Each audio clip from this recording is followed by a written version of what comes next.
मित्रांनो नमस्कार. आज आपण आलो आहे कोंडगावमध्ये. हे कोंडगाव पूर्वीचं वेल्हे आणि आत्ताचा राजगड तालुक्यामध्ये, कारण वेल्हेचं या ठिकाणी नामांतर झालं आणि या संपूर्ण तालुक्याला राजगड असं नाव ठेवण्यात आलेलं आहे.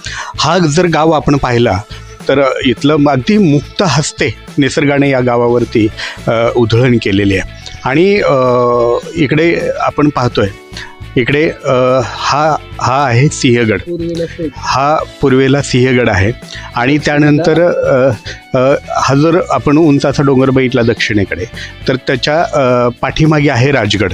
आणि इकडे आहे पश्चिमेला तोरणागड.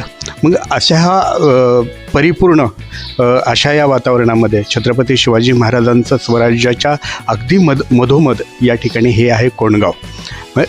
हे गाव निश्चितच ऐतिहासिक असंच गाव आहे, कारण हे सर्व तिन्हीकडून 3 किल्ले आहेत आणि मध्ये हे गाव कोंडगाव आहे. म्हणजे या गावाला निश्चितपणे खूप मोठा इतिहास आहे. आणि आपण बघताय या गावानं आजही आपल्या गावचं गावपण खऱ्या अर्थानं जपण्याचा प्रयत्न केला आहे. आम्ही इथं या गावामध्ये आल्याबरोबर आम्हाला या ठिकाणी विठ्ठल रखुमाईचं सुंदर असं मंदिर या ठिकाणी आपल्याला दिसतंय. आणि अगदी मंदिराच्याच हे वैभव आहे. आणि हे वैभव जवळपास खरं तर खूप जपण्याची गरज आहे. या महाराष्ट्राच्या या वैभवानं, म्हणजे ही सगळ्यात महत्त्वाचं हे वैभव, महाराष्ट्राचं वैभव म्हणजे ही तालीम. अनेक गावखेड्यांमध्ये या तालिमीमध्ये अनेक मल्ल या ठिकाणी घडलेत.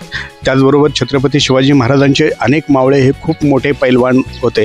आणि ते अनेक मावळे अशा तालम्यांमधूनच कदाचित सैन्यांमध्ये जात असावेत. आणि हे पाहता ही तालीम ही लाल मातीची तालीम आहे.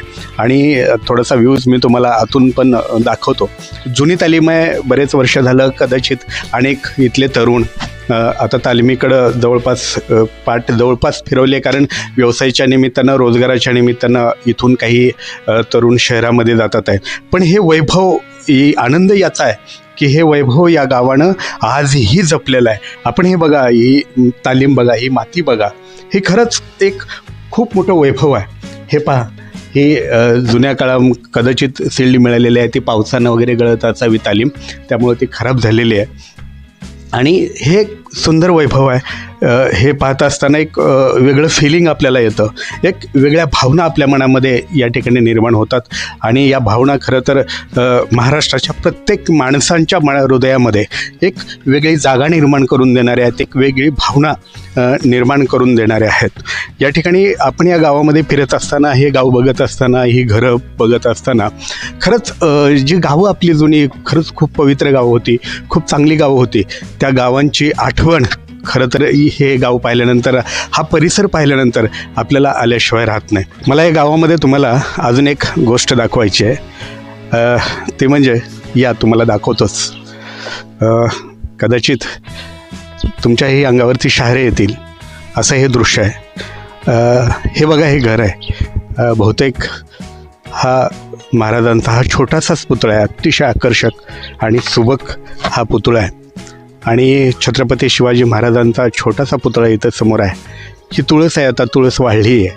आणि हे घर आहे. कदाचित या घरातले व्यक्ती इथं राहत नसतील, पण छत्रपती शिवाजी महाराजांवरती असणारं प्रेम निश्चितपणे आपल्यासाठी खूप महत्त्वाचे आहेत. आणि ही भावना खरं तर अगदी मन भरून आणणारी ही भावना आहे. याच भावना खरं तर जपल्या गेल्या पाहिजेत. छत्रपती शिवाजी महाराजांचं, कदाचित छत्रपती शिवाजी महाराजांचा या गावाला प्रचंड मोठा असा इतिहास आहे. आणि तो इतिहास या ठिकाणी अगदी प्रत्येक ठिकाणी हा इतिहास या ठिकाणी आपल्याला बघायला मिळतो आहे. ही घरं आपण बघा, ही घरं बघा, कदाचित अगदी ती खणाची घरं आहेत. ती 4 खण, 5 खण, 8 खण, 10 खण अशी पूर्वी घरं असायची.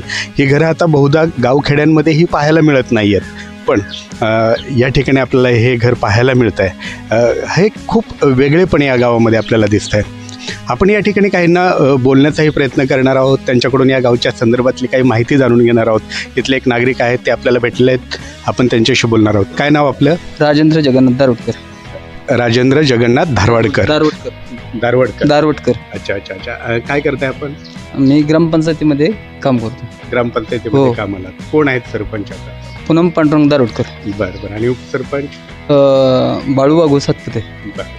तर काय साधारण काय गावाबद्दलची काय माहिती सांगाल? जे आहे समजा नाही का की बाबा ज्या गावाला कमी सुविधा उपलब्ध होतात त्या शासनाने उपलब्ध करून द्याव्यात. ज्या काय अडीअडचणी असतात त्या म्हणजे लवकरात लवकर सुविधा उपलब्ध करून द्या. हे आपली अपेक्षा आहे. काय गावामध्ये आता आम्ही गावात आलोय, गावामध्ये काही फारशी माणसं दिसत नाही. आता कसं आहे की व्यवसायामुळे नाही का म्हणजे रोजगार उपलब्ध नसल्यामुळं लोक स्थलांतरित होतात गावातून शहरामध्ये.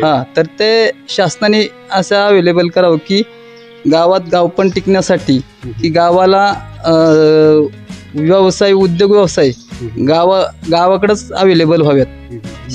गावचे या गावातल्या लोकांचे जास्तीत जास्त व्यवसाय काय आहेत? व्यवसाय काय नाही काय जे जसे ज्याच्या कुवतेप्रमाणे काही कोणी नाही का रोजगार करेल, कोणी काय करेल, अशा व्यवस्था आहेत. म्हणजे जे ज्याच्या त्याच्या सोयीनुसार हे करतात. शेती गावाकडे शेती जे येऊन जाऊन करतात म्हणजे नाही का पावसाच्या पाण्यावरती. तुमच्याकडे भातासाठी प्रसिद्ध आहे ना? हो, भात आमच्या इकडे फक्त पावसाच्या पाण्यावरती भातच उत्पन्न जास्त होतं. फक्त पावसाच्या पाण्यावर? हो. वा वा. हो, म्हणजे सगळीकडे तुमच्याकडला भात प्रसिद्ध आहे म्हणे. हो हो हो. शाळा किती आहे तिथे? जिल्हा परिषद शाळा आणि पुणे जिल्हा शिक्षण मंडळाची एक शाळा आहे.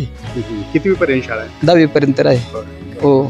इथं काही विद्यार्थी पण आहेत, आपण त्या विद्यार्थ्याशी बोलणार आहोत. काय नाव बाळा तुझं? कार्तिक तानाजी दारोडकर. कार्तिक कितवीला आहे शाळेत तू? 6वीत. 6वीला आहेत. आणि कितवी पर्यंत शाळा आहे तुझ्या गावात? ही तर 7वी आहे आणि खाली 10वी आहे. 10वी पर्यंत. खाली म्हणजे 8वी ते 10वी खाली तर गावातच. 1.5 किलोमीटर. 1.5 किलोमीटर. मग कसं जायला लागतं शाळेत बाळा? चालत जात आहे ना? काय म्हणजे असं चालत जाताना पावसाळ्यात वगैरे काय त्रास होतो की नाही? नाही ना? छान वाटतं ना गावामध्ये? गावात छान वाटतं तुला का शहरात छान वाटतं? गावात छान वाटतं ना? म्हणजे बघा, ही गाव पण जपलेली ही लेकरं, उद्याचं भविष्य असणारी ही लेकरं आहेत आणि गावामध्ये तेही रमतात आहे. वह्या पुस्तकांबरोबरच ते गावच्या या निसर्गामध्ये हे रमतात आहे. खरंच हे आजचा वातावरण खूप छान वाटलं. नगरसेवा टाईमसाठी कॅमेरामन प्रशांतसह मी शिवराम कांबळे. नमस्कार.